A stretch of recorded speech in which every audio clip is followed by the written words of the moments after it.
ہمارے اساتذہ کرام کو الحمدللہ سکھانے کا فن آتا ہے، ان کے اساتذہ کرام کو سکھانے کا فن آتا تھا. اور یہ نسل در نسل کہانی ہے، یہ ویسی بات نہیں ہے، رٹی رٹائی کہانیاں نہیں ہیں، یہ رٹی رٹائی باتیں نہیں کہ ہم نے کاغذ پہ لکھ لی اور ہمیں یاد ہو گیا ہم رٹی رٹائی جو ہے تو آگے بیان کریں. یہ سینہ در سینہ یہ کام جو ہوتا ہے نا دینی قرآن کا، یہ سینہ در سینہ شفٹ ہوتا ہے. لکھتے ہم اپنی یادداشت کے لیے ہیں، قرآن میں لکھتے ہیں، کاپی میں لکھتے ہیں، لیکن اصل چیز وہ ہوتی ہے جو ہمارے سینوں میں ہوتی ہے. اصل چیز وہ ہے جو ہمارے دلوں میں ہے. دل میں آپ کا شوق ہے لوگوں کو واقعی قرآن سکھانا آپ کی بنیادی ترجیحات میں سے ہے، تو آپ ان کو ان کی زبان میں قرآن سکھاؤ گے آسان کر کے. اور اس قریب میں موجود ہے ایک مثال، آپ کو گروپ میں ایک ویڈیو سینڈ کروں گی. ابھی ایک لڑکی آتی ہے، اس کو ابھی ہفتہ بھی نہیں ہوا، پیر کے دن سے آنا اس نے شروع کیا ہے. وہ 3 بجے کے درس میں آتی ہے. تو وہ آئی کہتی ہے کہ جی پہلے جمعرات کے دن آئی تھی تو بہت رو رہی تھی، خفا تھی.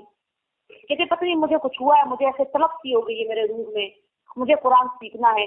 میں آپ کے مدرسے گئی تھی، ثانی بھی اس دن ہمارے ہی گھر تشریف فرما تھی جمعرات کے دن، تو یہ بھی ہمارے گھر جو تھی، تو آج ادھر گئی تھی پہلے، تو ان کو کوئی ہمارے گھر لے آیا کہ یہ کہتی مجھے صرف اردو کی سمجھ آتی ہے، مجھے پشتو کی سمجھ نہیں آتی، شہری تھی. تو وہ ہمارے گھر آ گئی، تو ثانی بھی تھی، ان کے ساتھ ملاقات ہو گئی، میرے ساتھ بھی بیٹھ گئی.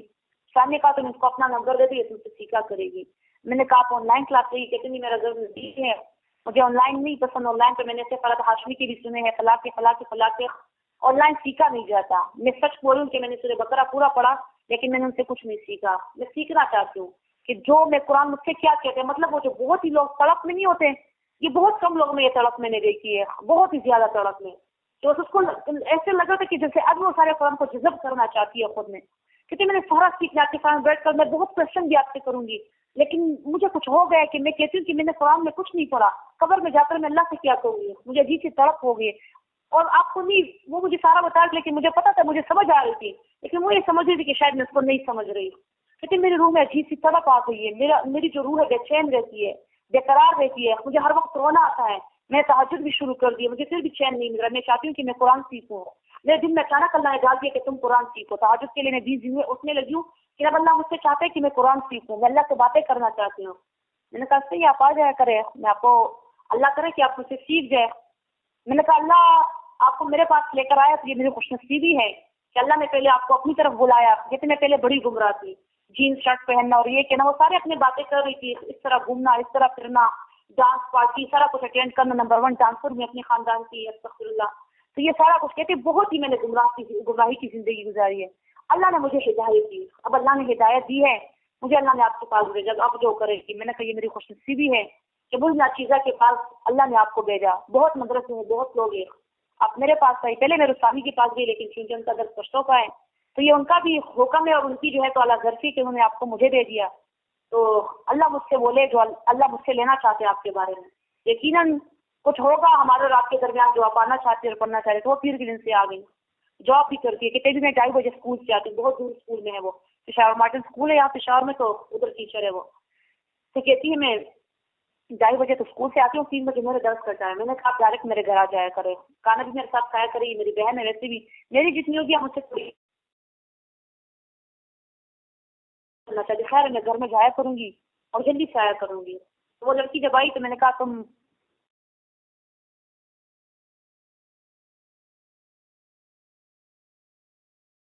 پڑھ رہی ہے، روزے بھی میں نے رکھنے شروع کر دیے 13 14 15 کے. تو میں خود کر رش کر رہی تھی. میں نے کہا بعض لوگ جو اس طرح ٹھیک ہوتے وہ کوئی بہت ہی ٹھیک ہوتے. ہم جیسے لوگ بس معاہد ہے، بڑا کیا کرنا ہے نفلی روزوں کو، نفلی عبادات کو، ایسے بھی ہم نے جنت میں چلے جانا ہے، قرآن تو ہے ہمارے پاس. یہ لوگ پھر بڑے جو ہے تو اللہ کے قریب ہونے کے لیے بہت ہی جو بہت دور سے آتے ہیں تو اس کے لیے بہت قریب بھی ہو جاتے ہیں. میں نے کہا آپ خوش نصیب ہے. تو وہ ایسے مجھے دیکھ کر رونے لگی کہ اچھا میں آپ سے بھی زیادہ اللہ کو اچھی لگتی. میں نے کہا مجھ سے بھی زیادہ اللہ کو اچھی لگتی ہوگی جو آپ قرآن کے آگے آئی ہے، آپ روزے بھی رکھ رہی ہے، تہجد بھی کر رہی ہے، سب کبھی مجھے بھی نصیب نہیں ہو سارا کچھ. تو پھر اس نے بات میں اس ذرا مختصر کرنا چاہتی، لیکن پہلے اس کے طلب کے بارے میں بات کر رہی تھی. تب بہت مشکل ترین آیات تھی کریم کی، میراث کا بیان تھا، علم میراث کا، سورہ نساء کا درس ہے ہمارا، اور وہ 11-12 آیتیں تھی جب وہ آئی، سورہ میراث کا بیان تھا. وہ اس نے سنا پڑھا، لیکن اس نے لکھا کچھ نہیں. ترجمہ تو میں نے آخر میں لکھوا دیا. میں نے اس سے ایک وعدہ لیا، میں نے کہا تم ادھر تو پڑھ جو کہتے ہیں میں گھر میں ترجمے کے قرآن میرے پاس ہے، میں اس میں سے ترجمہ پورا کر دیا کروں گی. میں نے کہا نہیں، یہ میرا وعدہ، مجھ سے یہ وعدہ کرو گی کہ تم نے کسی اور قرآن کو ہاتھ نہیں لگانا، کسی اور چینل کو بھی نہیں لگانا، کسی اور کو سننا بھی نہیں ہے. تم ادھر آئی ہو، ترجمہ تم نے وہی کرنا ہے، وہی لکھنا ہے جو تم مجھ سے سیکھ رہی ہو. کہ وہ کہہ رہی تھی کہ آپ بالکل ٹھیک کہہ رہی ہے باجی. پہلے وہ مجھے کچھ اور کہہ رہے تھے، لیکن پھر جب جیسے ہی درس لے لیا ایک دم ہی بندے کا دل مائل ہو جاتا ہے، پھر باجی باجی کر رہی تھی. لیکن یہ باجی بالکل ٹھیک کہہ رہی ہے. باقی مجھے خود نہیں اچھا لگتا، ورنہ میں نیٹ پر اتنے سارے سن چکی ہوتی بیان. میں صرف فرح ہاشمی باجی کی جو ہے تو آپ استاذہ کے جو ہے تو اس کو سنے، باقی میں نے کسی کے نہیں سنے. مجھے پتا ہے کہ بندہ پھر کنورٹ ہو جاتا ہے، یہاں بھی وہاں بھی وہاں بھی. مجھے خود بھی احساس ہے، میں کئی کشتیوں کا سواب نہیں بننا چاہتی، میں آپ کو ہی سنوں گی. لیکن میں وعدہ پھر بھی نہیں کر سکتی، ایسے نہ میں وعدہ خلافی کروں. میں نے کہا چلو ٹھیک ہے. پھر اس نے 2 دن مجھ سے درس لیا، تیسرے دن اس نے کام کر رہی تھی اپنا رجسٹر میں، بہت نیٹ جو پیارا پیارا کر رہی ہے. وہ سارا میں کہہ رہی تھی میں سینڈ کروں گی، میرے پاس اتنا وقت ہی نہیں ہوتا کہ سینڈ کروں. ابھی میں نے ذرا آپ کو سبق بتا دی تو سینڈ کروں گی بھی تو آپ کو سمجھ آ جائے گی. تو وہ لکھ رہی ہے اور ساتھ مجھے ویڈیو بنا کے بھیج رہے کہ باجی آپ کو تو میں نے وعدہ دیا تھا، لیکن میں نے پھر بھی تجسس کے بارے میرے گھر ایک قرآن پڑھا ہوا تھا، میرے ابو سعودی عرب سے آئے تھے، جس میں اردو کا ترجمہ ساتھ میں لکھا ہوا ہے. میں نے کہا کہ اس میں کیا لکھا ہے؟ تفسیر ہے، جس میں تفسیر میں نے اٹھائی ایک بار میں پڑھی ہوئی. جیسے میں نے تفسیر اٹھایا یقین مانے کہ وہ میرے سر پر سے ساری چیزیں اوڑھ رہی تھی. یہ کیا بیان ہو رہے تھے؟ مجھے تو کچھ بھی سمجھ نہیں آ رہی کہ اتنے مشکل ترین الفاظ سائڈ پر بھی لکھے ہوئے، اندر بھی لکھے ہوئے. تو تبھی میں نے کہا، میں دن میں کہہ رہی تھی کہ یہ تفسیریں جاہل لوگ کی پڑھنے کے لیے نہیں ہوتی. جب تک آپ نے قرآن کو ترجمے کے ساتھ نہیں پڑھا، جیسے ہم نے پڑھا اس کو ختم نہیں کرایا، آپ تفسیر کو سمجھ نہیں سکتے. اب میں سمجھ سکتی ہوں الحمدللہ، عام بندے نہیں سمجھ سکتے بالکل بھی. اس کے اشاروں کو، قنایات کو، کسی چیز کو نہیں سمجھ سکتے. تو کہتے مجھے تفسیر کی تو سمجھ ہی نہیں ہے، باتیں ساری میرے سر پر سے ہو گئی. اور بہت ہی خوش تھی، کہتے میں تو بہت خوش ہوں کہ آپ تو بڑا کام پڑھا رہی ہے، مجھے تو ساری آپ کی سمجھ آئی. حالانکہ سب سے مشکل آئی آپ کی، لیکن مجھے پھر بھی سمجھ آ گئی. پھر اگلے دن وہ پھر جب آئی پرسوں کے کل پتہ نہیں آئی، کہتے میں رجسٹر کال اسکول بھی لے کر گئی تھی، باقی ٹیچرس کو میں نے اپنا رجسٹر دکھایا تو انہوں نے مجھ سے دیا. کہتے جب وہ ساری پڑھے تھے کہتے بڑا خوش ہو رہی تھی. کہتے تو اتنا آسان اتنا مشکل ہے تو مجھے سارا سمجھ میں آ گیا. یہ جو جس طرح تم نے حصے لکھے ہیں، سارا کچھ لکھا ہے، یہ تم نے کہاں سے سیکھا؟ کہتے میں ادھر سے سیکھتی ہوں، نہ کہیں میں جاتی ہوں تو ادھر سے میں سیکھتی ہوں. کہتے اتنا آسان تمہیں پڑھاتے ہیں؟ اس نے کہا وہی مجھے آسان پڑھاتے ہیں اور مجھے واقعی میں سمجھ آتی ہیں. کہ اتنا آسان قرآن تو ہم نے کہیں نہیں دیکھا اس طرح سمجھ میں آ جانے والا. تو میں نے کہا یہ بات میں اتنی لمبی اس وجہ سے کی کہ قرآن کریم آسان کتاب ہے. پروپیگنڈا پر نہ جائے لوگ کہ اس کے لیے 14 علوم چاہیے، اس کے لیے عربی سیکھنی چاہیے، گرامر سیکھنا چاہیے. وہ اگر کوئی بندہ بہت ہی مفتی عالم بننا چاہتا ہے تو وہ الگ بات ہے. یہ لڑکی یہی کہہ رہی تھی کہ باجی میں نے کوئی وہ نہیں بننا، میں نے اپنے لیے سیکھنا ہے، اپنے آپ کے لیے. کہ میں اب تک مسلمانی میں نے اتنی گزاری، اتنی زندگی میری ہو گئی، میں نے اب تک کچھ نہیں سیکھا، میں نے اللہ کو کچھ نہیں دیا. میں 23 سال تک کی عمر تک میں کوئی نماز نہیں پڑھا کرتی تھی، نہ نماز نہ کچھ بھی. روزے رکھتی تھی فرض، جو چھوٹ جاتے تھے وہ بھی بات نہیں رکھتی تھی، کچھ بھی نہیں تھا. مجھے کوئی کچھ ایسا بھی نہیں، ماں باپ بھی مجھے کچھ نہیں کہتے رہے کہ تم نماز کیوں نہیں پڑھتی، تم پردہ کیوں نہیں کرتی، کچھ بھی مجھے کسی نے نہیں کہا. لیکن اب جو ہے تو میں قرآن کو اپنے لیے سیکھنا چاہتی ہوں کہ مجھے آسان لگے اور میں لکھوں. تو ماشاء اللہ سارا لکھ رہی ہے اور سیکھ رہی ہے. ایک دن آتی ہے اور پتہ ہے ایک دن چھٹی کر لیتے. کیوں کہ جب آج اتنا سارا کام جب ہو گیا وہ میں سارا پہلے نیٹ کروں گی، لکھوں گی، آج کی میں ریکارڈنگ سن لوں گی. تو 2 دن آئی، ایک دن چھٹی کی، پھر 2 دن آئی اور کل میرے خیال سے پھر چھٹی کی. اس طرح کے ہاں کل پھر چھٹی کی تھی. کہتے میں سارا لکھتی ہوں پھر ریکارڈنگ سے کہ مجھے سمجھ گیا ہے میں صرف سننا نہیں چاہتی، میں سیکھنا بھی چاہتی ہوں. تو قرآن کریم آسان ہے. اس ایک ہفتے کی بندی کو 4-5 دن اس کو ہوئے، اس کو قرآن کریم آسان لگا. لیکن یہ بڑے بڑے علماء جو ہوتے ہیں جو خود قرآن کو مشکل کرتے ہیں عوام کے لیے اور ادھر کہتے ہیں کہ جی اس کے لیے 14 اور 15 اور 16 علوم چاہیے. آج درگاہ جب تک آپ نے نہیں پڑھے ہوں گے، گردانے جب تک آپ نے نہیں کی ہوگی، آپ قرآن نہیں سیکھ سکتے. ہم کہتے ہیں علوم الگ چیز ہے اور قرآن الگ چیز ہے. علوم کو قرآن کریم کے لیے لازم اور ملزوم نہ کرو. اگر علوم باقی علوم قرآن کے ساتھ لازم اور ملزوم ہوتے تو یہ شرط اللہ تبارک و تعالی نے قرآن کریم میں کہیں نہ کہیں ذکر کی ہوتی کہ دیکھو لوگوں قرآن کریم کے لیے پہلے علوم ضروری ہے، عربی سیکھنا ضروری ہے. کہیں پر بھی نہیں ہے یہ وہ اور یہ ان کو میں نے کھلا چیلنج دے دی کہ مجھے بتایا کہ کہاں پر اللہ نے کہا کہ قرآن عالم سیکھیں گے، کہاں اللہ نے کہا کہ قرآن ہدی للعلماء ہے. قرآن اللہ فرماتے ہدی للناس ہے، اللہ فرماتے قرآن بیان للناس ہے. تم تو مسلمان ہو، کافروں کے لیے بھی قرآن ہے. قرآن تو پوری دنیا کے لیے نازل ہے، وہ الگ بات کہ کافر اس سے انکار کرتے. پوری عوام الناس کے لیے قرآن نازل ہوا. قرآن کریم تو بیان للناس ہے، قرآن کریم تو بلاغ للناس ہے. یہ قرآن کریم آگے پہنچانے، اس کی تبلیغ کرنی ہے. تو تم علوم کو لا کر قرآن کے ساتھ کیوں پیوست کر دیتے؟ وہ الگ چیز ہے. وہ اگر کوئی سیکھنا چاہتے ہیں قرآن سیکھنے کے بعد سیکھے جو کرنے، وہ جو کرتا ہے فنون جو بھی سیکھنا، وہ علوم اور فنون الگ ہے. اس کو تم قرآن کے ساتھ کیوں وابستہ کر لیتے ہو کہ جب تک تم نے یہ نہیں پڑھا اس کو کوئی کچھ کہتے بھی ہے. لوگ صبر کرے ذرا. ساتھی نے بھی کہا تھا کہ یہ مجھے وہ فلانی بازی کہتے تم درس کیسے دیتی ہو، تم نے تو ابھی تک وہ 2 سال کورس بھی نہیں کیا، تم یہ ہو جاؤ گی وہ ہو جاؤ گی، اس طرح فتوے انہوں نے لگا رکھے ہیں کہ اگر کوئی قرآن بغیر علوم کے سیکھے گا تو وہ گمراہ ہو جائے گا، وہ کافر ہو جائے گا، وہ ایسے ہو جائے گا۔ یہ کس نے کہا ہے؟ اللہ ربی کریم فرماتے ہیں المبین، قرآن کریم آسان کتاب ہے۔ ہاں قرآن کے لیے شرائط ہے، جو شرائط قرآن نے ذکر کی وہ ہے، جو ذکر نہیں کی اس کو ہم نہیں مانتے۔ قرآن کے لیے شرائط اللہ نے 3 ذکر کی ہے، اگر وہ 3 شرائط اس طرح پورے اترتے ہو قرآن آپ کے لیے سیکھنا آسان ہے۔ اللہ ربی کریم نے سورہ کاف میں 3 شرائط ذکر کی۔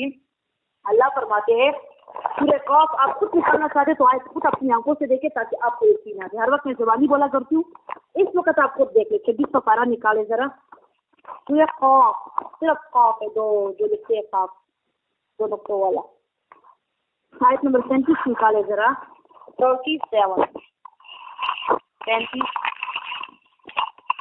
26 پارہ۔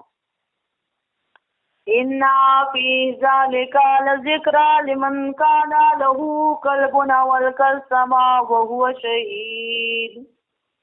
اِنَّ فِي ذَلِكَ لَذِكْرَىٰ لِمَنْ كَانَ، بے شک اس قرآن کریم میں فن ہے، لمن اس کے لیے، کانا لہو قلب ہو جس کا دل، وَأَلْقَى السَّمْعَ اور یہ سنے بھی، وَهُوَ شَهِيدٌ اور یہ متوجہ بھی ہو۔ 3 شرائط۔ قرآن میں ان لوگوں کے لیے نصیحت ہے، قرآن میں ان لوگوں کے لیے فن ہے جن لوگوں کے دل ہو۔ تو دل تو سب کے ہوتے ہیں، جانوروں کے بھی دل ہوتے ہیں، چڑیوں کے بھی دل ہوتے ہیں، سب مخلوقات کے دل ہوتے ہیں۔ تو انسان کی خاصیت کیا ہوئی، پھر قرآن والوں کی خاصیت کیا ہوئی کہ ان کے دل ہو، لیکن وہ والے دل ہو جن دلوں کا ذکر سورہ نور آیت نمبر 35 میں ہوا ہے، جو صاف ستھرے دل ہو، جسے چمکتے شیشے کی طرح دل ہو، چمکتے شیشے کے اندر کوئی جو ہے تو کھانا اور اس کے اندر جو ہے تو زیتون کے تیل سے جو ہے تو وہ جلایا جاتا ہے، پوری مثال اگر ہم پیش کریں گے، ایسے صاف ستھرا دل کسی کا اگر ہے، شوق رکھنے والا دل اگر کسی کے پاس ہے، محبت بھرا دل اگر کسی کے پاس ہے، ان دلوں کو اللہ چنتا ہے۔ جن دلوں میں شوق ہوتا ہے، ذوق ہوتا ہے، محبت ہوتی ہے قرآن کی، طلب ہوتی ہے قرآن کی، وہ دل قرآن کریم کو سیکھ سکتے ہیں، ان دلوں کو قرآن کی سمجھ آ سکتی ہے، ہر ایک کو نہیں آ سکتی ہے۔ اور دوسری اس کی اول کا سما، 3 شرائط نا، ایک شرط یہ اور دوسری شرط اول کا سما، کہ یہ سنے بھی، مطلب یہ کہ یہ قرآن کریم سیکھنے کے لیے جائے بھی کہ نہیں، یا قرآن کریم سیکھنے کے لیے جا نہیں سکتا تو گھر میں سنے، آن لائن سنے، لائیو سنے، کال پہ سنے، قریب گھر ہے تو جائے، ہفتے میں 1 دن جائے، مہینے میں 1 دن جائے، جہاں اس کا مدرسہ ہے، جہاں اس کا مرکز ہے، وہاں پر سنے تو تبھی سیکھے گا، جب سنتا نہیں ہے تو سیکھے گا کیسے؟ اور تیسرا شرط ہے وہ شہید، کہ یہ متوجہ بھی ہو، سن تو رہا ہے، مدرسے گیا بھی ہے، کال پہ آن لائن بھی ہے، لیکن ساتھ میں کسی اور جگہ مصروف ہے، کھانا پکانے میں مصروف ہے جی، باتوں شاتوں میں مصروف ہے جی، اور یا ادھر ادھر دیکھ رہا ہے، لکھ نہیں رہا، متوجہ نہیں ہے، کبھی ادھر دیکھ رہا ہے، کبھی ادھر دیکھ رہا ہے، کبھی پانی پی رہے ہے، کبھی واش روم جا رہی ہے، کبھی آپس میں گپے شپے لڑا رہی ہے، یہ لوگ بھی تو قرآن نہیں سیکھ سکتے۔ یہ 3 شرائط اگر اس طرح پورے کرتے ہو تو آپ کے لیے قرآن کریم آسان ہے۔ الف لام را تلک آیات الکتاب المبین، یہ آیتیں ہیں کامل کتاب کی، المبین واضح، انا انزلناہ قرآن عربیا، بے شک نازل کیا ہم نے اس قرآن کی کتاب عربیا، عربی زبان میں، قرآن کریم کو انا انزلناہ، یہ ہوا کو نظر آ رہا ہے نا، ناہو، یہ ہو ضمیر ہوتا ہے، ضمیر، تو یہ ضمیر قرآن کریم کا ہے، یہاں پر آلریڈی قرآن کا ضمیر آ چکا ہے، تو قرآن الگ سے ہے، قرآن کے معنی کیا ہے؟ بار بار پڑھی جانے والی کتاب، تو مطلب کیا؟ بے شک نازل کیا ہم نے اس قرآن کو، قرآن پڑھنے والی کتاب، قرأت کرنے والی کتاب، تو پڑھ کر سمجھے اور سمجھ کر پڑھے، عربین واضح زبان میں، لعلکم تعقلون، تاکہ تم لوگ سمجھ جاؤ، تاکہ تم لوگ قرآن کو سمجھ جاؤ۔ عربی زبان میں دیکھو اللہ نے کیوں یہ کتاب نازل کی، کیونکہ عربی انتہائی واضح زبان ہے، تمام زبانوں میں عربی زبانوں کی سردار ہے، واضح ترین زبان ہے۔ ہماری باقی عجمی جتنی بھی زبانیں ہیں تو اس میں توفلا پن موجود ہے، مطلب کیا؟ اس میں ایسے الفاظ ہیں جو موجود نہیں ہیں، یا ایسے الفاظ بھی ہے اگر ایک چیز ہے تو اس کے چند ہی نام ہوں گے، جبکہ عربی میں ایک ایک چیز کی الگ الگ حالتوں کے لیے الگ الگ نام ذکر کیے جاتے ہیں۔ عربی میں ایک چیز ہوگی اس کی الگ الگ حالتوں کے لیے الگ الگ نام ہوتے ہیں۔ ایک پتھر کے صرف عربی میں 100 نام ہے، پتھر، فلا پتھر فلا پتھر، ہمارے یہاں 9 یا 10 نام ہوں گے پتھروں کے۔ یہ جو ہے تو یہ والا پتھر ہے، یہ والا پتھر، یہ جو استعمال والے پتھر ہوتے ہیں بڑے بڑے، لیکن ان کے کافی سارے 100 نام پتھر کے ہیں صرف۔ اسی طرح